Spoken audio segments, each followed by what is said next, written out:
नमस्कार, मैं खुशी और आप देख रहे हैं सिरोही टुडे। आइए नजर डालते हैं आज की बड़ी खबर पर।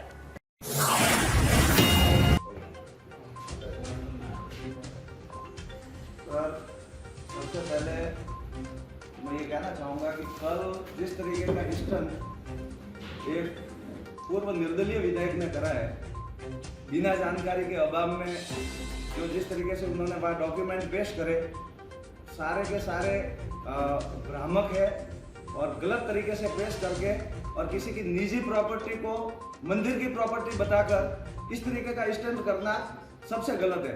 ये चीज़ मैं बताने के लिए आपके सामने इसीलिए आया हूँ कि सत्यता क्या है वो सबको पता चले।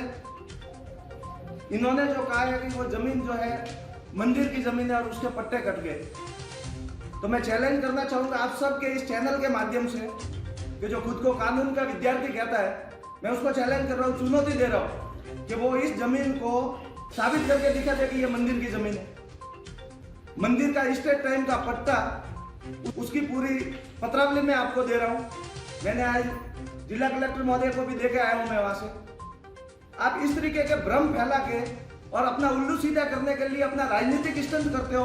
शर्म आनी चाहिए ऐसे व्यक्ति को जो धर्म का सहारा लेकर और लोगों को भरमाता है।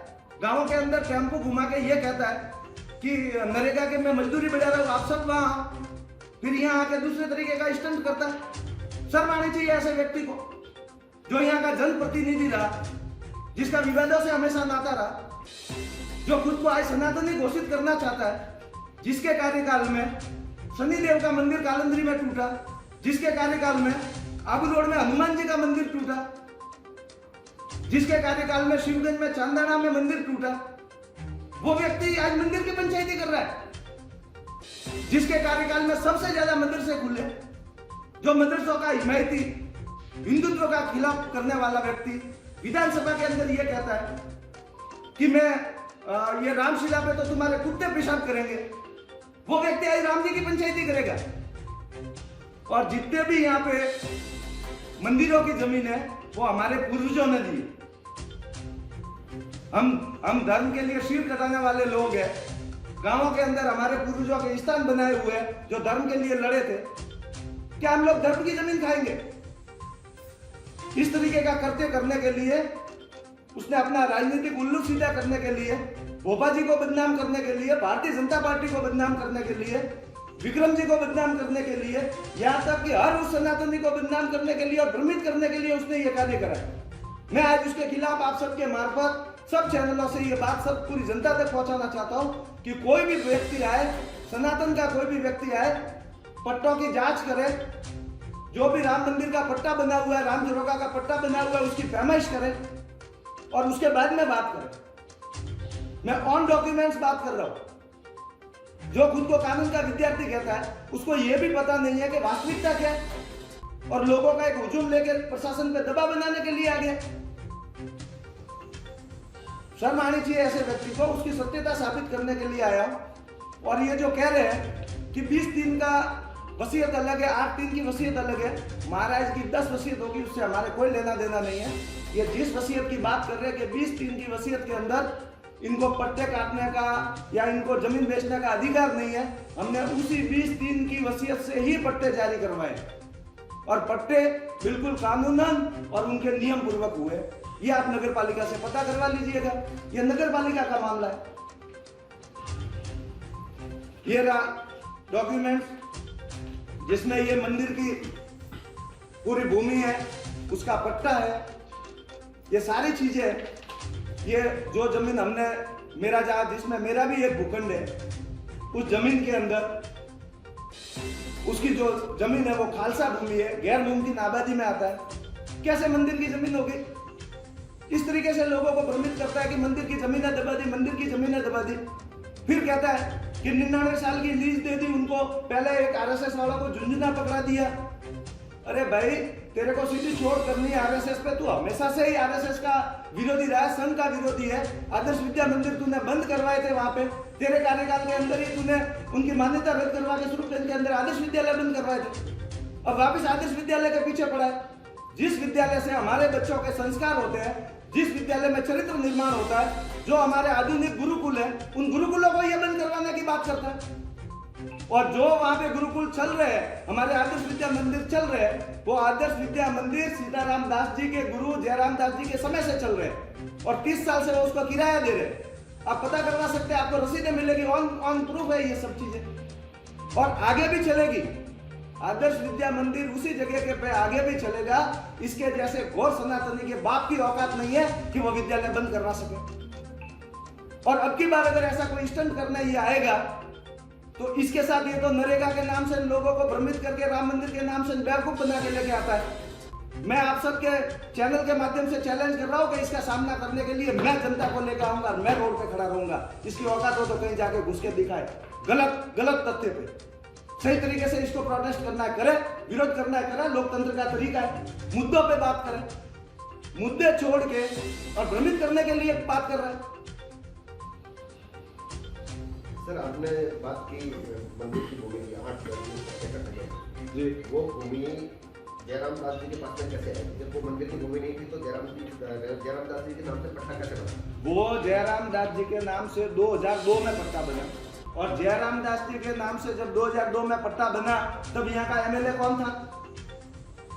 तब यही एमएलए था। और अगर वो मंदिर की भूमि ये कह रहा है, मंदिर की भूमि नहीं है, अगर मंदिर की भूमि है तो इसी के हाथ से पट्टा बना हो, फिर इसने कितने खाए ये भी जनता को बताए।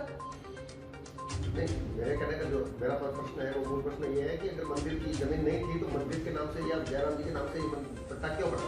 जयराम दास जी के एक प्रॉपर्टी थी गुजरात के अंदर, उन्होंने वो प्रॉपर्टी बेची थी जो उनकी निजी प्रॉपर्टी थी। उस निजी प्रॉपर्टी से इन्होंने इसको खरीदा था, उसका पैसा बकायदा भरा गया है और ये इनकी निजी प्रॉपर्टी है। और ये जो ट्रस्ट बना है उस ट्रस्ट में भी इन्होंने ये 2005 के अंदर जब इन्होंने ये दिया है तो उसका भी मैं डॉक्यूमेंट्स आपको देता हूँ। उसमें इस प्रॉपर्टी को इंक्लूड नहीं करा है, और जो प्रॉपर्टियां इंक्लूड नहीं है वो सारी प्रॉपर्टियां बेचने का अधिकार सीताराम दास जी को है। सर, मेरा जो सवाल है जी, वो ये है कि जब ये आप खुद कह रहे हैं कि ये मेरा भूमि थी, जी, खालसा की भूमि थी जी, जिसके ऊपर मंदिर का कोई अधिकार नहीं था, जी, जिसका अधिकार पूरा का पूरा नगर पालिका का था, जी, तो नगर पालिका ने किस आधार पर जयराम जी को ये पट्टा जारी किया? इसका क्या आधार है?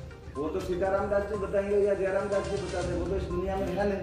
उनके क्या संबंध थे, चेयरमैन के साथ में क्या संबंध रहे होंगे, या वो वहाँ के हो सकता है कि उनकी आस्था हो और उन्होंने व्यक्तिगत फायदे के लिए कि भाई ये यहाँ से इनका संचालन होगा, क्योंकि वो राजगुरु स्थान है।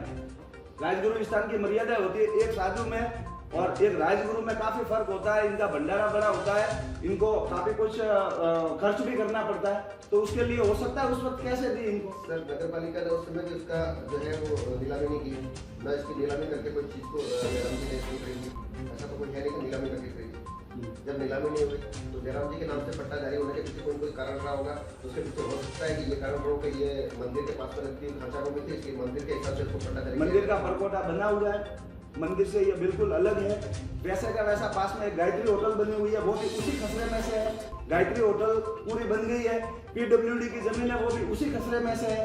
बीच में खसरा छूटा होगा, दे दिया होगा, ये कोई बड़ा इशू नहीं है। क्यों दिया? क्योंकि गायत्री होटल भी उसी में से है, तो गायत्री होटल भी दी हुई है। दूसरी चीज, जैनों की जितनी जमीनें हैं शिवगंज के अंदर, मैं आपको बताना चाहूंगा, शिवगंज के अंदर एक महावीर स्मृति कुंज करके बना है, उसके अंदर पूरी एक गली जाती थी, वो पूरी वहां पे धर्मशाला, जैन समाज की धर्मशाला ने वो दबा दी और पूरा संयम जी के कार्यकाल में हुआ है। उसकी बात क्यों नहीं करते? उसमें जमीन गई है, सनातन की जमीन गई है, उस जमीन के लिए संयम जी को कभी याद नहीं है सनातन की। दूसरी चीज, हाथी पोल जो था शिवगंज के अंदर, उस हाथी पोल की जमीन भी है, वो खुर्द बुर्द कर दी गई। वहां इनका कोई चहेता है, उसके नाम से एक पट्टा बन गया और रजिस्ट्री हो गई उसकी। इस तरीके से शिवगंज के अंदर अपने एक केरलेश्वर महादेव है, वहां पे भी इन्होंने कोशिश करी थी, सनातनियों ने उसका विरोध करा। एक रामदेव जी का मंदिर है जहाँ पे कोई मांगीलाल जी करके मेघवाल है, वो भक्त है, उन्होंने उसका ऑब्जेक्शन करा, फिर सारे सनातनी इकट्ठा हुए, वो भी जमीन चली जाती। इन्होंने अपने शासन काल में करा क्या है? जमीनों को खुर्द-बुर्द करने का कार्य संयम लोढ़ा ने करा है।